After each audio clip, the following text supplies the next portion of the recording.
Happy birthday, America! Zaku wanted to fund a video featuring the Freedom's Herald. This is a firework pistol that explodes into a firework. It does modest damage and has normal perks and is a base game weapon, but I think it came out around July 4th. If I'm wrong about that, then I'm wrong, but yeah. Once again, this is a viewer-funded video. You guys do not have to do this, but incredibly supportive people like Zaku sometimes like to give me money to make videos that I was not planning on making. So enjoy the extra video, and Twitch link down below if you guys want to be a part of the fun or fund a video of your own. You don't have to do it, but I appreciate it always. So we've all got our nice America outfits, except for the British person. He's over there just chilling, waiting for the game to start. And I am also going to be running, at the request of my teammates here, my own 3 pistol defenders. So Zaku will have 1, and I will have the other 3 if we can line it all up nicely. They're all going to be running Freedom's Herald. I wanted to have 3 on my own so I could get as many explosions on camera as possible, and the loadout is going to be pretty basic. Beetlejuice to crit harder with my pistols, Toy Rockin' Out to crit more often, Battle Beat and Subwoofers to activate the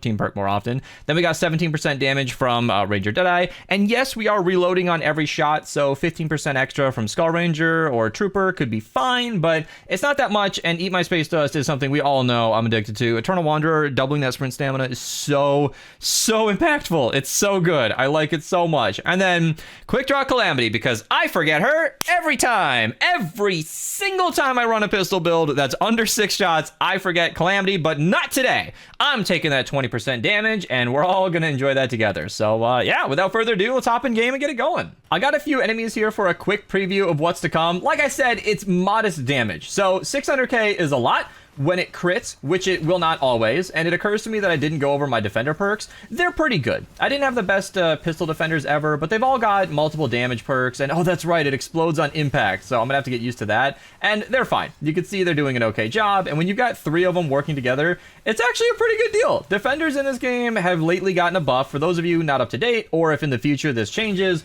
currently in the game, defenders have the same stats that they kind of always did, randomized perks, so you can always, roll and try and get a better copy. You can hand them whatever weapon you want, and you do not have to craft it. They can all use the exact same mechanic. You don't have to give them any ammo, and they just fire continuously. If the defenders go down, they will revive you or themselves, and honestly, they're pretty strong. You can see they helped out a lot with this, and it's going to be a lot of fun during the actual defense. Can I get the crow with the Freedom's Herald? This is basically target practice, Freedom's Herald style. Hey, there we go. And then we got the Hunter Killer, some extra resources, and a defense to trap. So I like to do this on camera because talking through the process is kind of fun. My teammates have a very basic retrieve the data setup going here.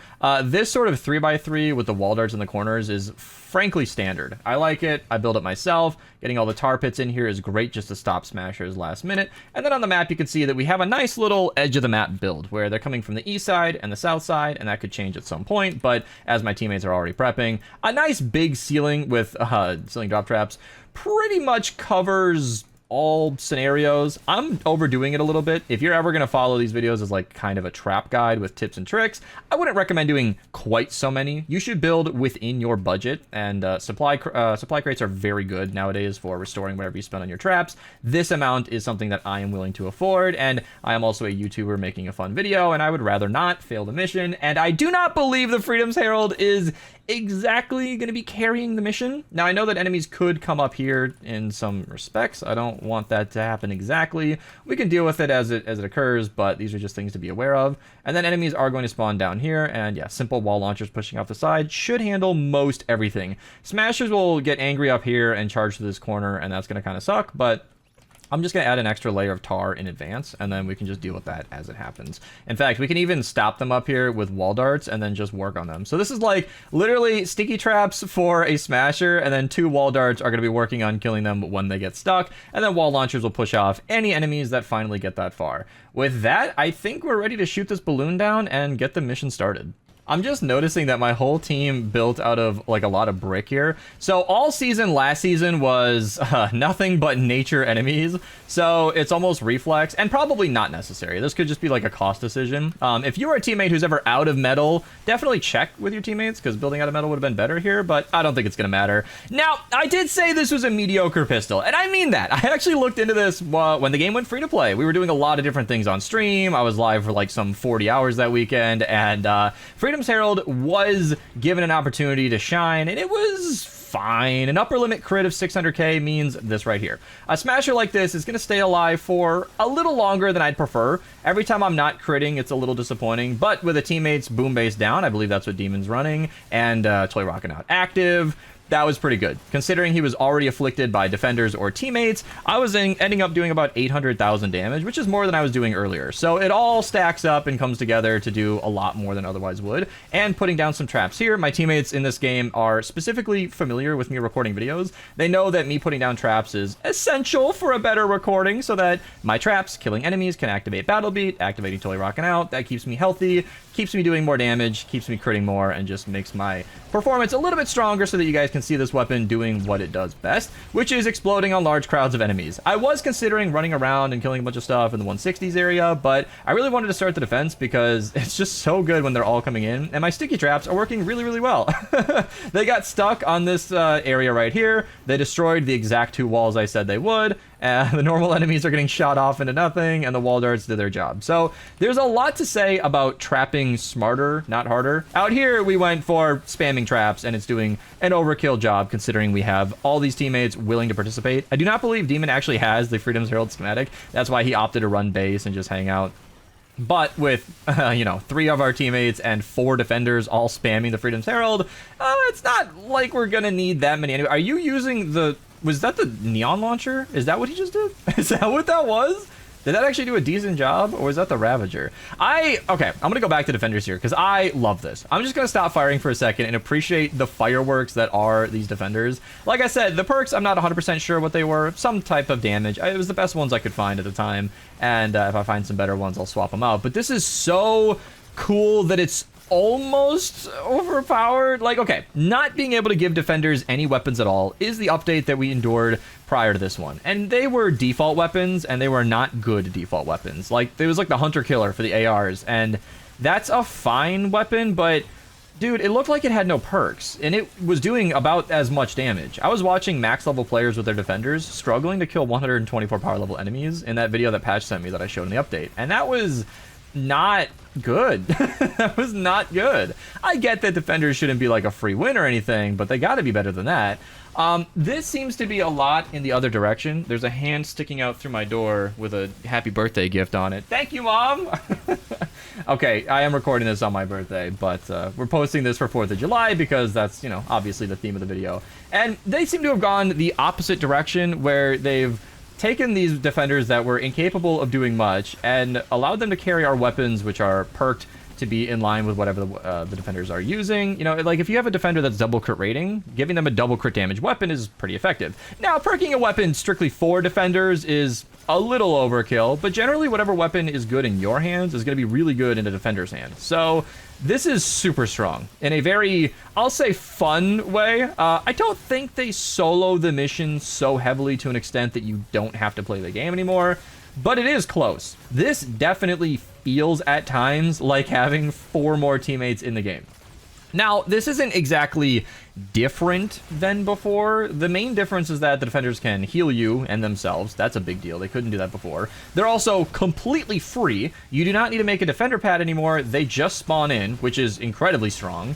And I think that's the difference, because before, okay, expense aside, you still had to put down the defender pad, and the defenders could only move within a certain range of that defender pad, which meant they were always vulnerable to the defender pad getting destroyed or walking in an area that wasn't ideal. So the fact that the defenders can move around mostly freely and just follow you wherever you are, that's really, really good. That difference is critical because you don't even have to think about it anymore. You spawn in and the defenders are just there and ready to go. Maybe not that exact second, but within a minute they'll catch up and spawn in, and it's really, really strong. This one's just standing in the storm and it's about to die, but when that defender goes down, which is still not happening quickly, by the way, I'm watching her. That health is stuck. It's not going down any further in the storm, which is curious. But when that defender goes down, it can just revive. It'll spawn somewhere else, and that's so good. That's so good. And for a video like this where Zaku wanted to maximize fireworks, we are getting a lot of help here. We're getting a lot of help indeed.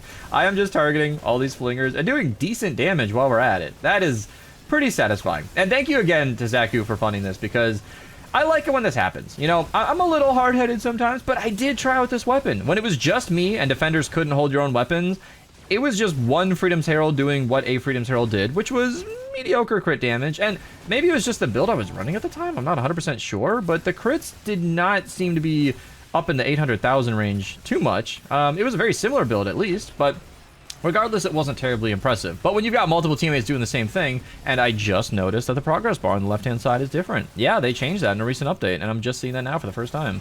I think I like it. It's a little darker than I'd prefer, but like, okay, red is low and green is high. Like, I could see that making sense for the health bar. I don't know why the loading bar is that way, but I'm down. Basic cosmetic change. I want that bird to die. I want it so bad. But the range on this is very difficult.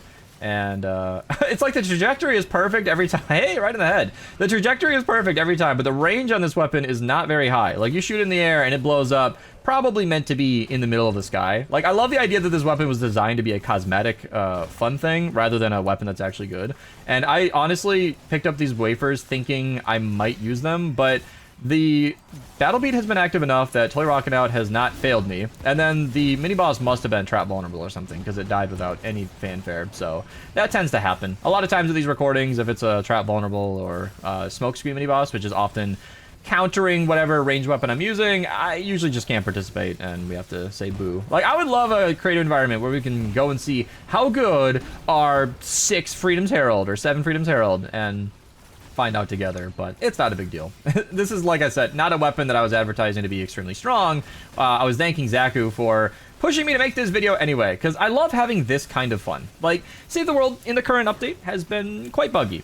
Even getting this lobby together was very difficult with the connection issues and load times. It's just very problematic to record right now, so I'm frankly on hiatus for a bit here until things get cleaned up. But getting motivated, albeit financially, to push through those errors and get a video out anyway and have fun with this regardless was honestly great. I mean, I was streaming Save the World anyway, so it was perfect to just be like, hey, you want to do a Freedom's Herald video? And for me to go, yeah, yeah, let's do it. Let's have fun with some fireworks and see what we can do. So thank you to him. Thank you guys for watching, and you guys should thank Zaku for the extra video on the channel. And happy birthday, America! It's 250th year, I think, which is kind of cool. That's almost as old as some people. I'm not gonna make that joke. I'm not gonna make that joke. We're having fun here. All right. Thank you guys for watching again. Subscribe if you're new. Twitch link down below if you guys ever want to be a part of the fun. And have a good rest of your day. Go light off some fireworks. Even if it's not your country's birthday, go light off some fireworks. It's fun. Your local police will love it. I promise. And